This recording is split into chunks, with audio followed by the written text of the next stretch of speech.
আসসালামু আলাইকুম, সবাই কেমন আছেন? ইতালির মদেনা শহর থেকে আমার কাছের এবং দূরের সবাইকে জানাই আন্তরিক শুভেচ্ছা। সবাই আমাদের জন্য দোয়া করবেন। আজকে চলে আসছি ভূমধ্যসাগর দেখার জন্য। আমার শ্বশুরবাড়ির কিছু রিলেটিভ এখানে থাকে, তো তাদেরকে নিয়েই আমরা সবাই মিলে চলে আসলাম। দেখতেই পাচ্ছেন এখানে সবাই বাঙালি যারা আছি।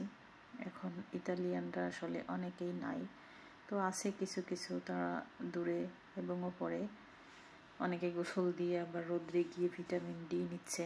তো এই সুযোগে আমি একটু ভিডিও করে নিচ্ছিলাম আমি পানিতে নামার আগে।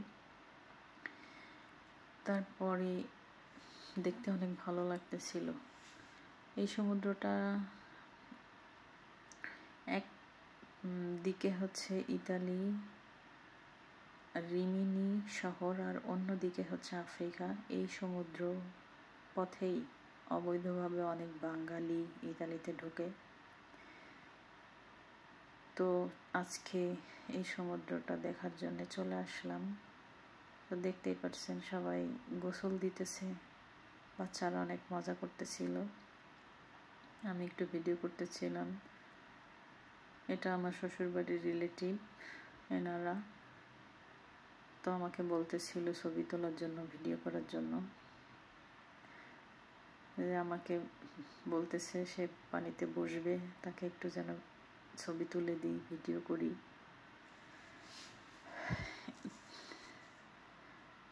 তারপর বাচ্চাদের সাথে অনেক মজা করলাম, পানিতে সাঁতার দিয়ে অনেক দূর পর্যন্ত চলে গেছিলাম। দূরে পাথর দেখা যাচ্ছে, পাথরগুলো দেওয়ার কারণ হলো গভীর সমুদ্র থেকে যেন কোনো ধরনের ভয়ঙ্কর কিছু না আসতে পারে। হাঙ্গরের ভয়ে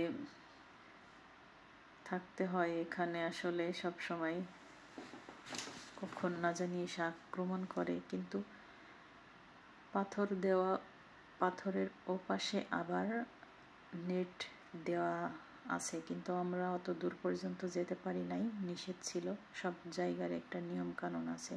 এখানে সব সময় দায়িত্ব পালন করে এখানকার পুলিশ, তারা নির্দেশনা দেয় যেভাবে চলা দরকার, সেটা মেনেই চলতে হয় আর কি।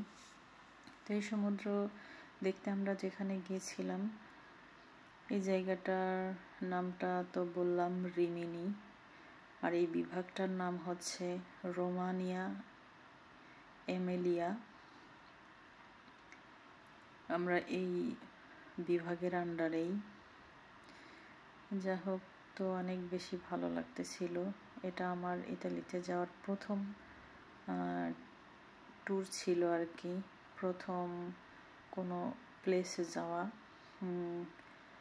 আমি ইতালিতে যাওয়ার কিছুদিন পরেই, কারণ এটা সামার সিজন ছিল, প্রতি বছর সামার সিজনে ইতালিয়ানরা এখানে আসে, প্রচুর পরিমাণে লোকজন এখানে বাইরের দেশ থেকেও আসে। আর ইতালিয়ানরা তো সবাই ছুটি কাটায় সমুদ্রে।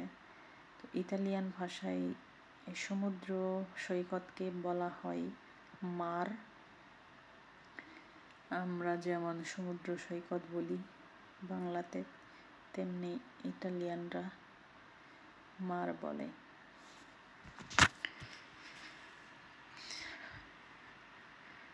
অনেক বেশি ভালো লাগতেছিল, একটু দেশের ফিল হচ্ছিল যে পুকুরে গোসল করছি এমন। তবে সমুদ্রটা অনেক শান্ত ছিল আমরা যখন গোসল করছি। দুপুরের পরে সমুদ্র অনেক বেশি উত্তাল হয়ে গিয়েছিল, সেটাও দেখছিলাম। সুন্দর দৃশ্য, আল্লাহ কত সুন্দর করছে। এই সমুদ্রের পানি অনেক বেশি লবণাক্ত। গোসলের সময় চোখে যখন ঢুকে তখন চোখ অনেক জ্বলে। যা হোক, যতটুকু পারছি ভিডিও করছি। আমি প্রফেশনাল ভিডিও ম্যান না, এজন্যই যেভাবে পারছি করছি। আস্তে আস্তে হয়তো বা শিখতে পারবো। তো সবাই দেখছেন, আর ভালো থাকবেন, আমাদের জন্য দোয়া করবেন। আল্লাহ হাফেজ।